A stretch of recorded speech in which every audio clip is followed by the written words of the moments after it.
بسم الله الرحمن الرحیم. سلامونه نکې هیلې هیله منم چې ټول جوړ و روغ اوسئ. نن د خیر لیسن 4 وایو څلورم درس د فایل منیو کې نیو کماند، اوپن کماند، سیو کماند، سیو از کماند به انشاءالله ولولو چې څه کارونه کا په دو کې نیو کماند، اوپن، سیو از. دا څلور نن انشاءالله ووایو چې څه کارونه پکې کېږي او د چیش لپاره استفاده کېږي.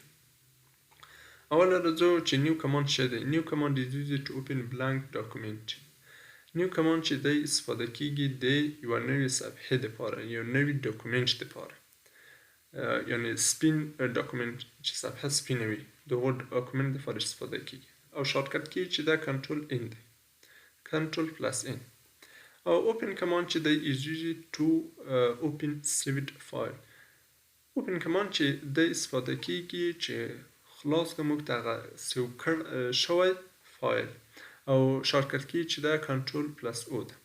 سیو کماند چې دی is used to save and keep a file with one name, one format.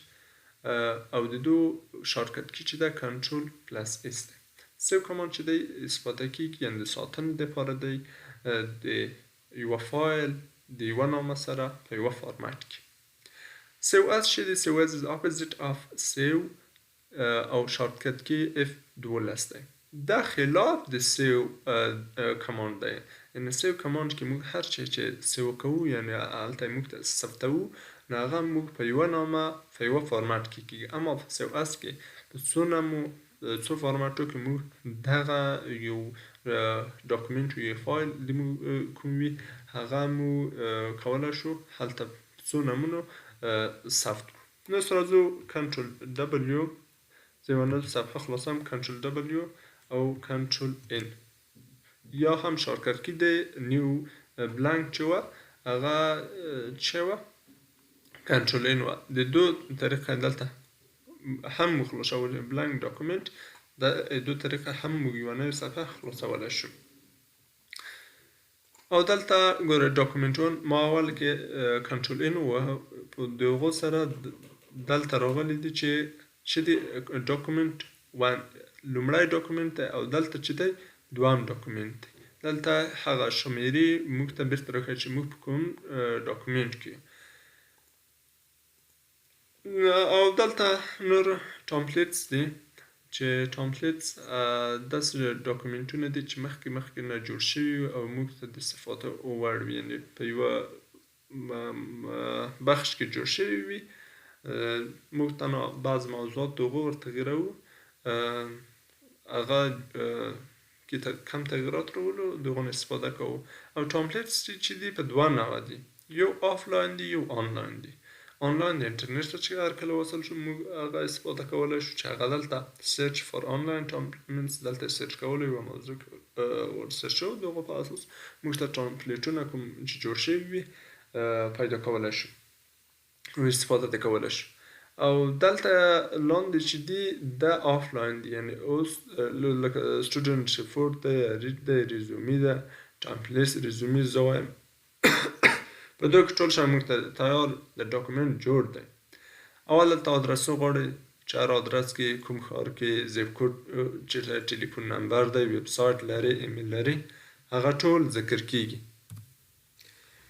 زما نوم چې دی دلته نوم ذکر کېږي، اوبجکټیو کوم فعالیتونه کوم، سکیل او ابیلیټیز څه مهارتونه لرم، دلته ټول مهارتونه ایکسپیرینس تجربې دلته د کمپنۍ نوم او کمپنۍ د وظیفې ټایټل چې کومه وظیفه ما کار کړی، ایجوکیشن چېرته ما تحصیلات کړی، لوکیشن او ډیګري کومه ده، کمیونیکیشن دی، لیډرشپ دی، ریفرنس دی. دا ټول مطلب د یوې ریزومې فقط موږ تغییرات ورته راولو، لکه نوم چې شو، سیټي چې شوه، ایمیل چې شو، په هر یوه کې زه کولی شم تغییرات راولم. دا هم د ټامپلیټ نیو ټامپلیټ بل هم خلاصولی شم. دا هم د نیو کماند برخه شو. اوس راځو اوپن کماند. اوپن کماند چې دی یو ریسنټ چې دی دلته کوم هغه څلېرویشت ساعتو کې یا تېرو وختو کې چې موږ کوم فایلونه استفاده کړي هغه موږ ته راښیي. لکه ټوډے چې دی نن ورځ چې موږ کوم فایلونه استفاده کړي دا دي yesterday چې کوم کړي موږ د دې فولډر چې دي هغه یعنې مخکې چې موږ کوم استفاده کړې هغه دا دي.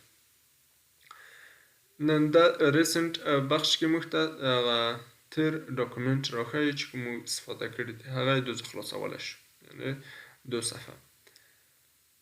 لکه اوس زه علي په نامه فایل خلاصم، دلته ما ثبت کړی دی، هغه نن ما کار کړی دی، زه کولی شم هغه خلاص کړم. ډونټ سیو کوم هغه نه سیو کوم نه ساتم. نو اوپن کې دا خو د ریسنټ بخش. آن ډرایور دا د انټرنیټ څخه هر کله چې موږ وصلو دا داسې شی دی لکه په د آیفونو کې د آی کلاود شکل، ځان ته سټوریج لري، ځان ته یوه حافظه هم لري، او دغه فولډر دلته ویلي You may not able to access this folder until you go online. تر هغه چې تاسو آنلاین نه د دغه فایل نه د دغه فولډر نه تاسو استفاده نشئ کولی. دا کې یو اکاونټ جوړېږي د فیسبوک یا د انسټاګرام په شکل یو اکاونټ کې جوړېږي، وروسته د هغه نه موږ کولی شو استفاده ترې وکړو او اکاونټ ته ننوځو او خپل انډرایور کې کوم فایلونه مو چې نصب کړي هغه یې دوزه خلاص کړو. د سپیسیفیک په کوم کمپیوټر کې چې موږ شان نصب کړي دي، اوس په هر فولډر کې دلته بعضې فولډر موږ ته راښیي چې په کوم فولډر کې موږ دغه خپل ډاکومنټ یا فایل نصب کړی دی. نو دلته کوم هغه ډاکومنټونه چې دي کوم دي چېرته موږ کړي، دلته مستقیم د هغه ډاکومنټس بخش ته راغلو. دا یې 2 شو. اډیټ پلیس هم دا هم آنلاین کار کوه، لکه څرنګه چې اډیټ پلیس موږ یو لوکیشن په آنلاین ډول ورکوو، ورته اډ کوو چې په وان ډرایو کې ډرایو فار بزنس وي، لکه مخکې د انډرایډ په اړه معلومات درکړل، د هر چېرته چې دغه خپله کوم موقعیت هلته موږ ذکر کړو د دې دپاره اډیټ اپلیس کوو.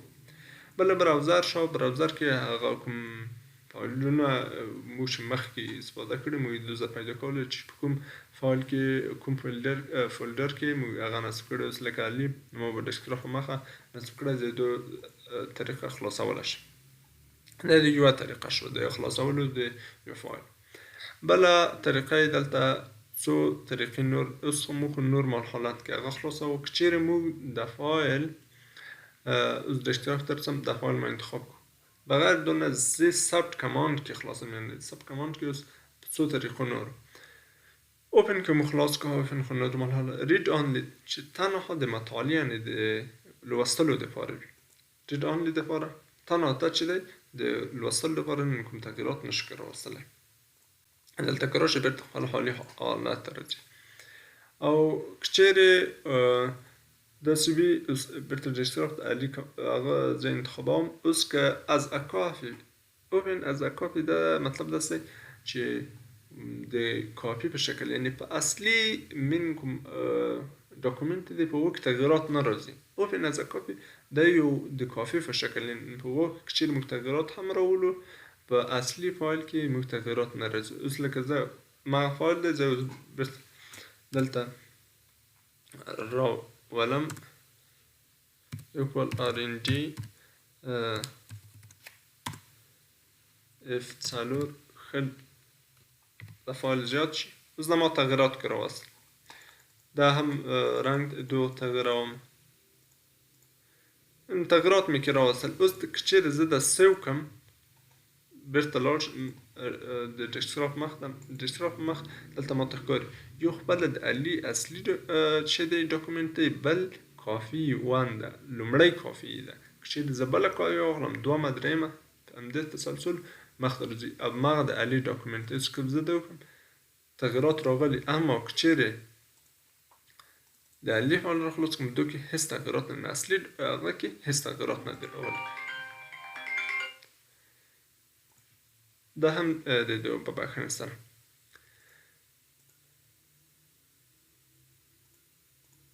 اوس بل شکل چې د خلاصوو ان براوزر دغه د HTML که موږ ووایو دا اوس بند دی. که چیرې دا فعالوو بیا ځان ته مشخصات چې براوزر کې به ووایو چې دا د اسټراپ په شکل جوړېږي بیا ورڅخه خلاصېږي. بل هم دا هم اوس اوپن ویټ ترانسفورم دی د ترانسفورم شکل د برابرېږي بیا وروسته د ترانسفورم شکل نه دا موږ کولی شو خلاص کړو. اوپن ان پروډکټ ویو که چیرې موږ د ساتنې په حیث هغه پروډکټ ویو موږ مخکې پروډکټ ډاکومنټ هم ووي د انفو کمانډ کې موږ هغه وخت شوی اما که چیرې موږ غواړو دغه فایل زموږ پروډکټ شکل راخلاص شي هم کولی شو پروډکټ ویو لکه دلته هر څه تغیرات که راولي دلته موږ پلان درته لیکي this modification is not allowed because the document is open for view visiting دلته viewing only تنها د لیدلو لپاره دی نور تغیرات نشو اما په دې کې تغیرات راوستلی شي په دې شکل. او که چیرې موږ بل فایل خلاص کړو د کافي فایل زه خلاصم او د بیرته لومړی فایل که زه راخلاصم دلته راځم اوپن انډر فایل که چیرې موږ فایل کې مطلب مشکلات راغلی وي په خلاصولو کې نه خلاصېږي یا نور څه مشکلات وي هغه موږ د اوپن انډریفاید کوو چې هم مشکلات جوړ شي او هم خپل فایل یعنې کوم مشکلات کې راغلی هغه ریموو شي دا هم په دې طریق شو. نو د اوپن بخش هم خلاص شو د اوپن کماندز. اوس راځو سیو ته که چیرې زه یو نوی صفحه خلاصه کړم کنټرول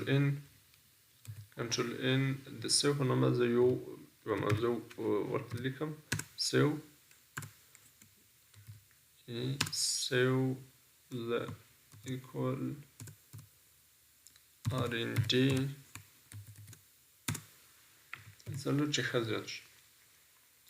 نو دغه فایل که زه د هغو شارټکټ کې استعمال کړم کنټرول اس و د سیو که دلته راشم دلته هم موږ کولی شو سیو د خپل فایل چې هر چېرته به ډیسکټاپ مخه غواړو د اولډر نور فایلو په مخه غواړو په پی سي کې په انډرایور کې په ډیټ پلیس کې دغه دواړه په آنلاین ډول کار کا که په براوزر کې موږ غواړو دلته موږ کولی شو زه غواړم د ډیسکټاپ په مخه دغه فایل سیو کړم د سیو په نامه ما د فایل د ډیسکټاپ په مخه سیو کړم دا دی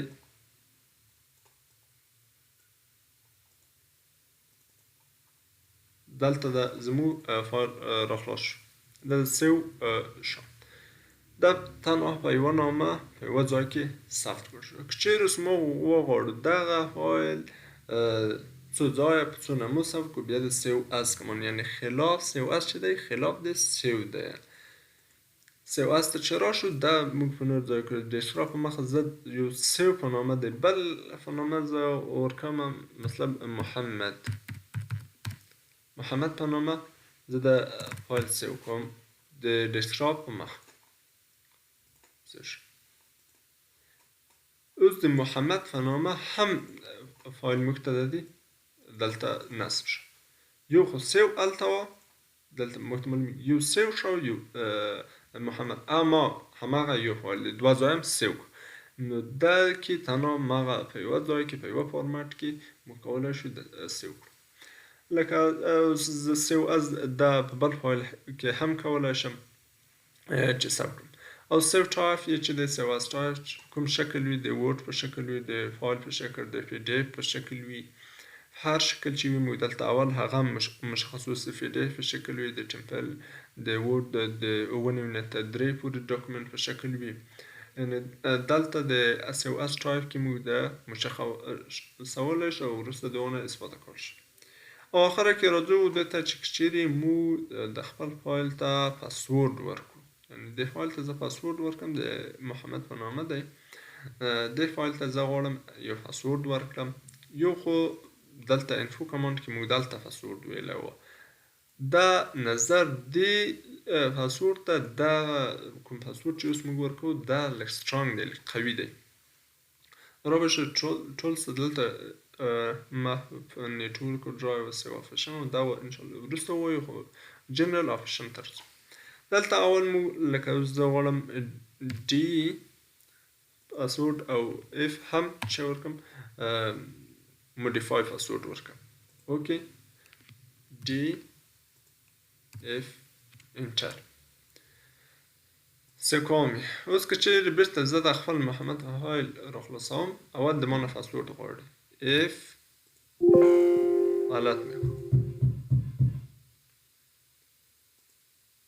اف شو لازم ما انکریکت پاسورډ ورکړم او که چیرې غواړم دا فایل راخلاص کړم ډي واول بیا اف موډیفای پاسورډ ته او که چیرې وغواړو دا پاسورډ ریموو کړو یعنې د بین یې یوسو نو هغه راځو دلته ایدو ځای کې چې موږ د بین یې یوسو موږ پاسورډ په پوره شکل د بین نه دی تللی یعنې زه اوس بېرته څم دا فایل څه کوم زه راځم ډاکومنټ ډي مې ورکړ زما نه دلته موډیفای پاسورډ بېرته غواړي هلته موږ خو د بین یې وړ اما دلته شته د موډیفای پاسورډ موږ چې اف و هغه ترڅه شته اما اوس راځو چې د موډیفای پاسورډ سره کوم د بین یوسو موډیفای پاسورډ چې بین ورو دلته نه وینه هغه پروډکټ ډاکومنټ نشته سیو از ته راځو بېرته براوزر ته راځو دلته ټولز آپشن ته راځو آپشن کې وینئ موډیفای پاسورډ دو به د له منځه یوسو سیو کوم یې اوس که چېرته بېرته خپل فایل ته ورننوځو نو بدون ویټ اوټ پاسورډ موږ کولی شو ورننوځو نو دا هم لیسن 4 وه لیسن 5 به انشاءالله وروسته ووایو